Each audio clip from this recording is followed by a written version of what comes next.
This episode is brought to you by Comixology, an Amazon company and the leading provider for cheap digital comic books. So for cheap digital comic books, check out Comixology in the link below. Okay, ladies and gentlemen, it is time to serve some justice.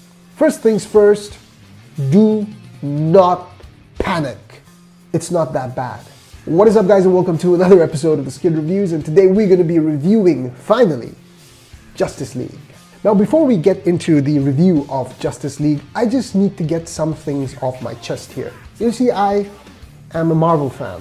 You know, among the two major comic book franchises of Marvel and DC, I have always preferred the Marvel comic books, but at the same time, DC has always meant something special to me because it was home to, you know, Batman, Superman, Aquaman, and Wonder Woman, four behemoths in comic book history. And there has always been some healthy, you know, banter between fandoms of both these franchises, and it was fun. It was all good fun. But over the years, ever since the boom of this comic book movie genre, this banter has turned very toxic. And that same toxic atmosphere gave rise to the negativity that surrounded me, you know, before I went to see this movie, a couple of days before I went to see Justice League. Because I had seen some of the early reviews, I got hints of what those reviews were saying on Facebook and Twitter, and these were all from these major publications and these supposedly big movie critics. And that gave rise to, you know, the fandoms fighting it out on forums, on the internet. And the internet can be a very toxic place, and there are sections of the comic book community which are, you know, very toxic indeed. So all that combined together to form this very negative atmosphere surrounding the release of Justice League. However, I am here to say that it's not all bad. Do not believe all the reviews that you read. Go and watch this movie, form an opinion for yourself. I will try to be as honest as I can with this, with a movie as special as Justice League, because Justice League is very special. You know, this is coming from a Marvel fan, an Avengers fan. What were the Avengers before Marvel turned it into a big franchise? The Avengers were like, you know, a B-grade group of heroes who people didn't really know about unless you were a hardcore comic book fan, a Marvel comic book fan. But Justice League, now, that's something special. That is a behemoth. That is a comic book monument. You know, it has so much history, it has so much legacy, and it means so much to all comic book readers. So you know, it's really sad when people form opinions of a movie as special as Justice League without even seeing it properly, without even, you know, analyzing it properly, and critics who just jump on the bandwagon of, you know, the DC hate bandwagon, as I call it. It's so sad to see critics doing that, because most of them are, you know, they don't really care about comic books. You know, they have to do these reviews because comic book movies are making so much money these days, and they hold the whole entire comic book genre in contempt. They view the comic book genre as, you know, a lower form of art. And people who think like that, even after, you know, the release of such wonderful movies like Wonder Woman and Captain America Winter Soldier and Deadpool, people who still think like that, I mean, there's no way to change their opinion. So the best thing for us to do is to not pay those guys any heed. But don't get me wrong, I'm not saying that Justice League is a perfect movie. It's not. It's got a lot of flaws, and I have a lot of problems with this movie. But at the same time, it's not as bad as some of those critics are making it out to be. The reason why I'm being so serious and the reason why I'm ranting before this review is because these critics really touch the nerve. Because these are people who don't know what something like Justice League means to us. You know, I grew up reading Marvel comics, of course, but then my first introduction to Justice League was the Justice Society of America comic books. Then it was the Justice League of America and the Tower of Babel and those sorts of stories. And they were stories, they were unlike any other stories from any other comic franchise. And as a result, you know, it means a lot to me. So basically what I'm trying to say here, I guess, is do not be influenced by all the hate that is on the internet. Go watch this movie and form an opinion by yourself.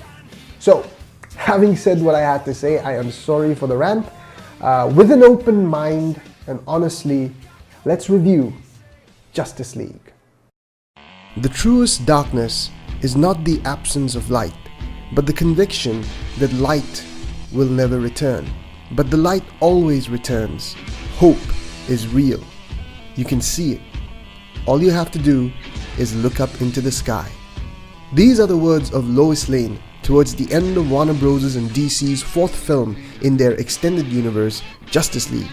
And those lines perfectly sum up what Justice League is as a movie and as a foundation from which DC Comics can build up their superhero universe. Justice League is Zack Snyder's vision portrayed through the lens of Joss Whedon. This was a movie that was wrecked with problems throughout production.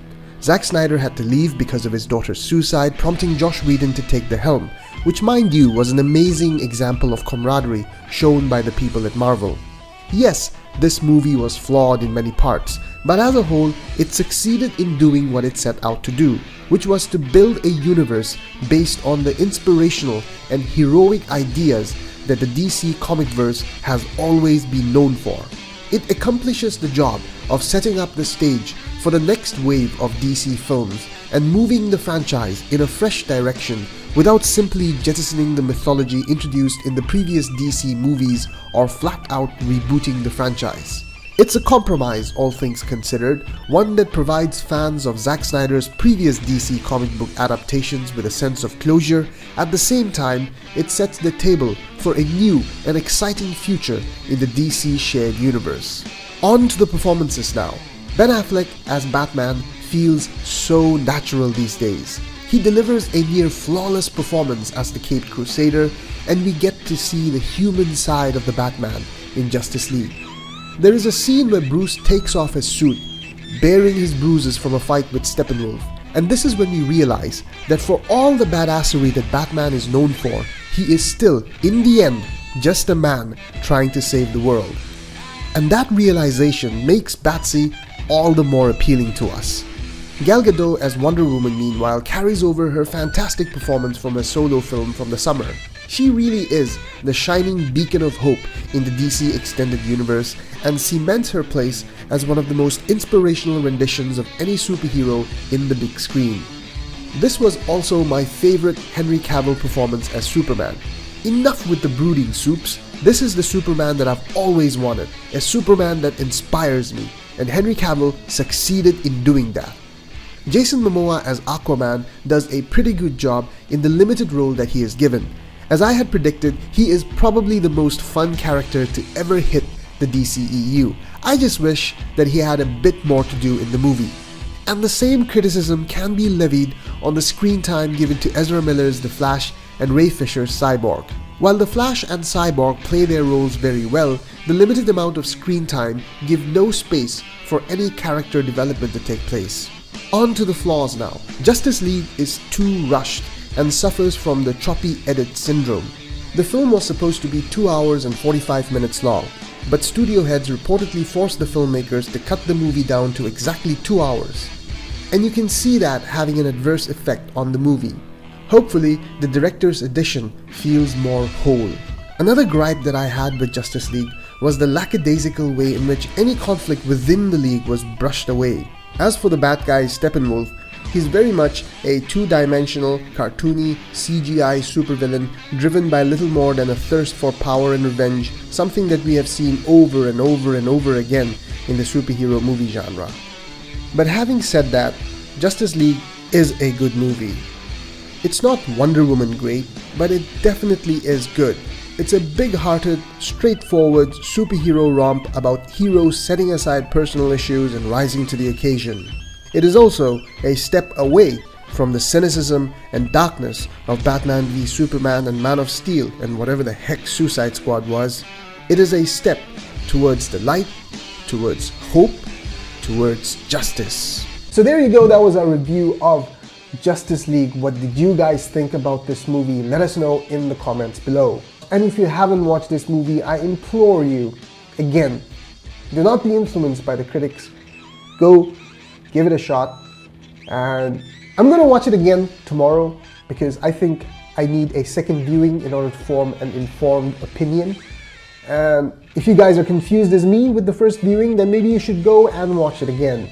But yes, do let us know in the comments below what you thought about this movie, the things that you liked, the things that you didn't like, or if you thought that the whole thing was perfect or the whole thing was an embarrassment, as said by some critics. But yeah, we are really interested to know what you guys, if you're comic book fans or if you're not comic book fans and you're just into comic book movies, what are your thoughts? It'd be really interesting to read your different thoughts on this movie, because this is a very special movie for everyone. I mean, especially for comic book fans. So yeah, your thoughts, comment. So we're finally done with it, probably the most anticipated movie of the year when it comes to superhero movies. We're done with it. It's not the most anticipated movie of the year for me because, Star Wars is coming out in December, so excited for that. But yeah, before we get to that, we are gonna do a review of The Punisher as well. So hopefully I'll be done watching the series within this week, and probably by next week I'll do a review of Netflix's Punisher. Excited for that. So yeah, be on the lookout for that. And as always, thank you so much for watching. And if you want to see more content, please do leave a like, and perhaps you can consider subscribing to our channel. It's free, it takes only a second, and you know what, it helps us out a lot. So yeah, until next time, we'll see ya.